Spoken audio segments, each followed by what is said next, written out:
Thanks for joining us here on East Idaho Newsmakers. Today we are talking with Kim Combes. He is the man behind would you call it a counseling program? Something like that? It's more of a methodology to connect and relate with people.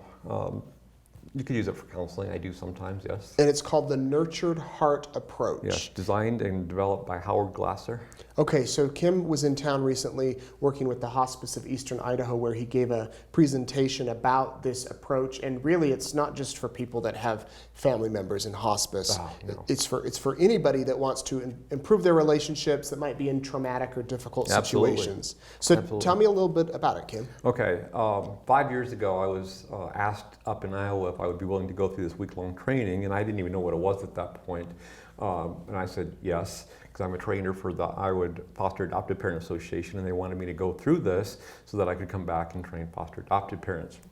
So I went up there, and at first I was skeptical, because I've gone through hundreds of hours of training over the course of 4 decades. And by the end of the week, I went, wow, why didn't I not know about this 40 years ago when I started my career? It was just a new way to interact with people and bring out the best of them. And it was working. In fact, Thursday night of this whole week, I was sitting in my hotel room texting the stuff I was learning to my 2 oldest adoptive sons. And literally, the responses I was getting made me look at my screen to see if it was really them, because I'd never seen them respond like that. And I was actually getting teary, like, oh my gosh, if I can do this via text message, what can happen if I actually do it in person, face to face? And so I've come back from that training and trained in Iowa, I've trained in Texas, a couple other places, and it's just been so well received, because it's just a new paradigm. It's so not old school. So some people sit kind of like this, like, yeah, I dare you to teach me to use this. And by the end of the session, a lot of those folded arms just like, wow, this is amazing stuff. So what do you do for work? What is your profession? I'm a counselor and national presenter, and I actually am launching my first book this fall. Okay. A book on foster care and adoption. It's called Walk in a Manner Worthy, a Voice in the Foster Care and Adoption Wilderness. Okay, so you've been a counselor, you've been a professional dealing with behavioral situations your whole career. What was so different about this approach compared to others that you've tried? When I do my trainings, and as a foster adoptive parent and as a social worker, I always tried to find this. I use the analogy of an iceberg. 10% of an iceberg we can see it's above water, which means there's 90% underneath the water. The 10% is the behaviors that we see that are counter to societal norms and mores. The lying, the stealing, oppositional defiance, whatever it is that kind of grate on our nerves. And I just thought, I need some methodology that will help blow that away. And I always thought it was underneath the water. Find what was causing that. Those are just symptoms. I wanted to find the closer cause for those and go for that, and then blow that iceberg away, and then all those other things would just kind of diminish. This is the closest thing I could ever find to finding the answer to that, how you blow away the 90%. And it just brings out, like I said, I think Howard calls it bringing out a person's inner wealth. Because we're hardwired for juicy relationship. And kids will adults also will do things that they need to do to get juicy relationship.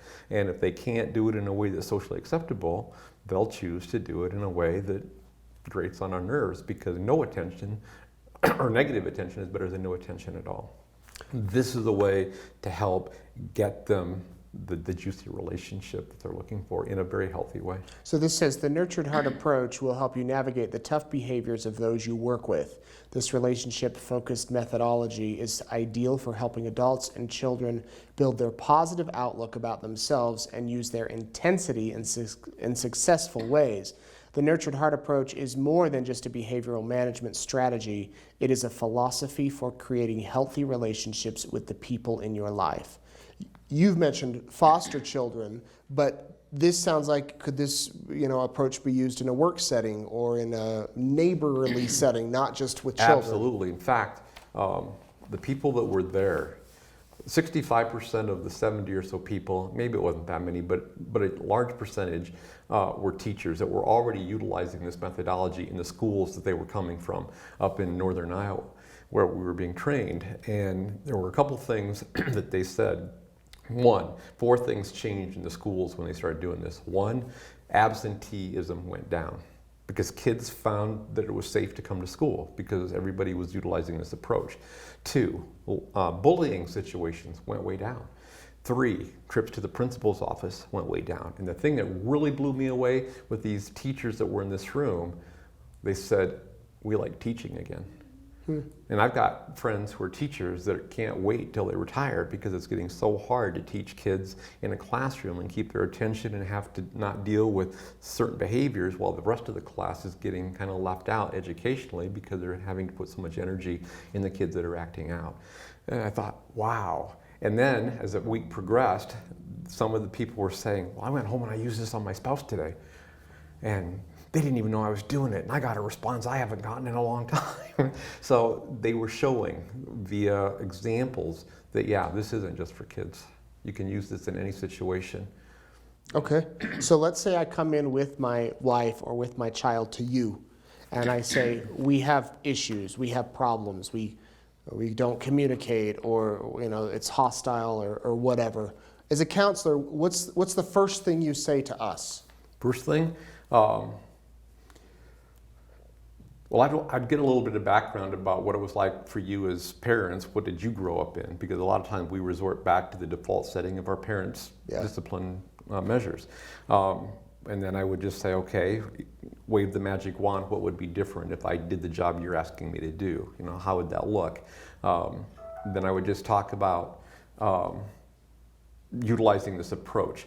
In fact, Howard Glasser, we call him Howie, he said that he had this guy, I think his name was Charlie.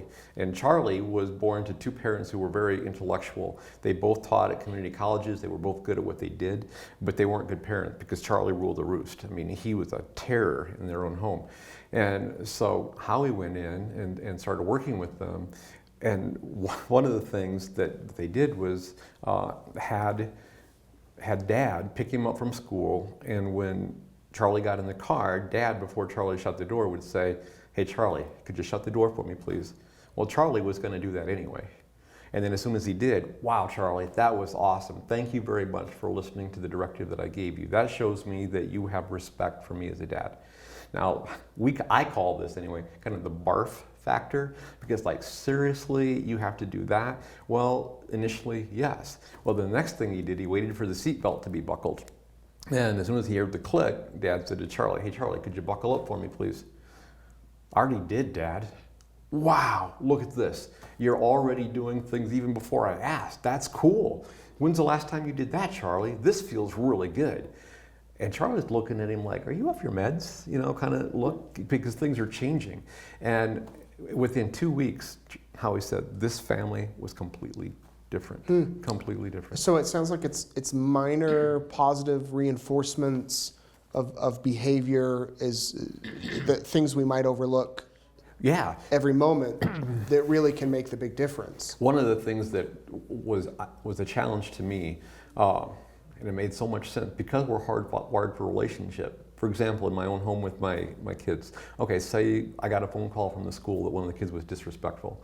So I'd say, hey, Jordan, we need to talk. So I'd go up in his room and we'd talk about the pros and cons of disrespect. We don't do that here. You need to go to school and you need to apologize. So here's Jordan with me in the room for half hour, talking to him about pros and cons. Then he goes downstairs, he takes the trash out without being asked. So what's he get? He gets a high five. Good job. Let's see, that was about 3.2 seconds, maybe. So if you want a relationship, what are you going to choose? You're going to choose to go to school and be disrespectful and get me for a half hour? Or are you going to take out the trash without being asked and get 3.2 seconds of positive interaction? And it was like I started shifting things the way I thought. It's like, yeah, I've got to do something to get them to not want to do the terrible things, but get rewarded for doing the things they're supposed to do. So you just start ignoring, not a passive ignoring, but a planned ignoring, and you don't exert any energy for the negative stuff, but just wait until they do what they're supposed to do, and then just pour it on, because that's what you want to reinforce. And you can do it in a way that they don't even know what you're doing, they just know it feels way better.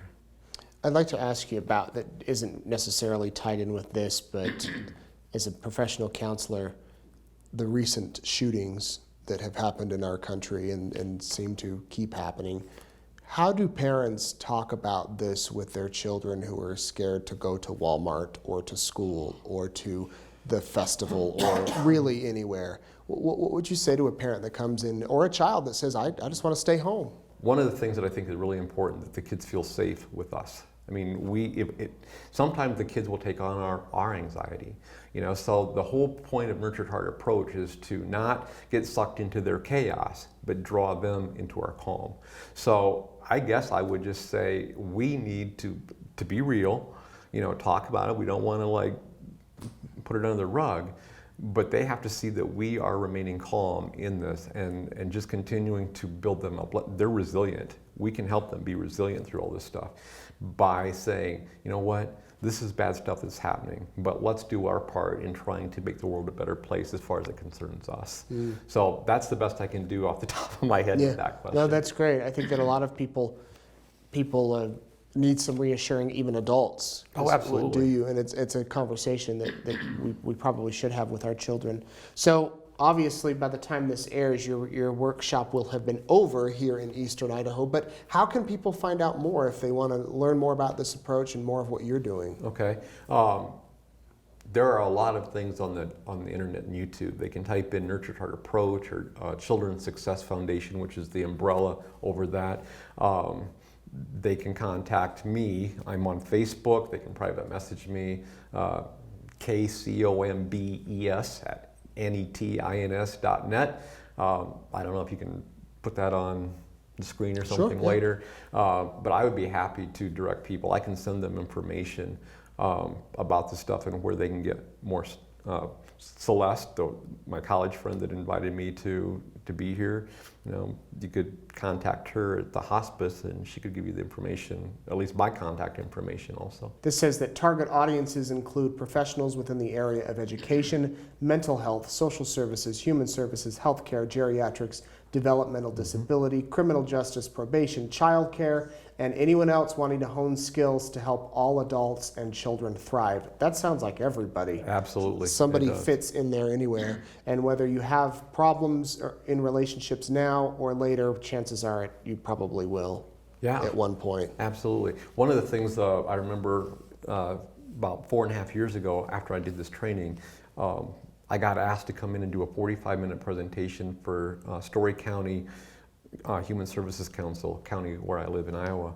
And I had this handout pretty much and 45 minutes, so I just gave them a thumbnail version. One of the ladies worked in a daycare agency where she was able to hire people like me to come in, and she did. So I'm doing this training for 28 daycare providers. They do daycare in their homes.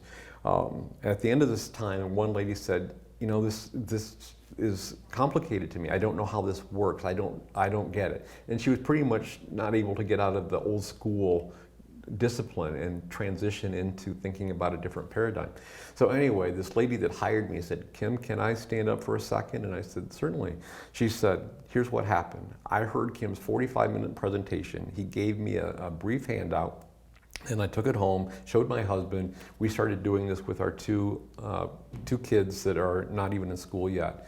And within a week, we were seeing things differently that we'd never seen as far as more control that we had as parents and the kids responding to this.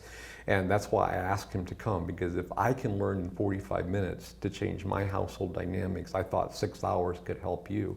And there are times that I've gone 3 hours away to train or whatever, come home, check my email, and there's somebody that's already emailed me. We went to pick the kids up from grandparents where they were when we came to your training. We started utilizing the Nurtured Heart approach. We've never seen the results that we got just coming off of your training. Thank you very much.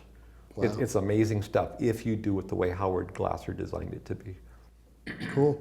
It's called the Nurtured Heart Approach. Kim Combes, thank you very much for speaking with us today here on East Idaho Newsmakers. As we mentioned, we'll put some links down below so that you can do some further research on this, and we hope you have a great week.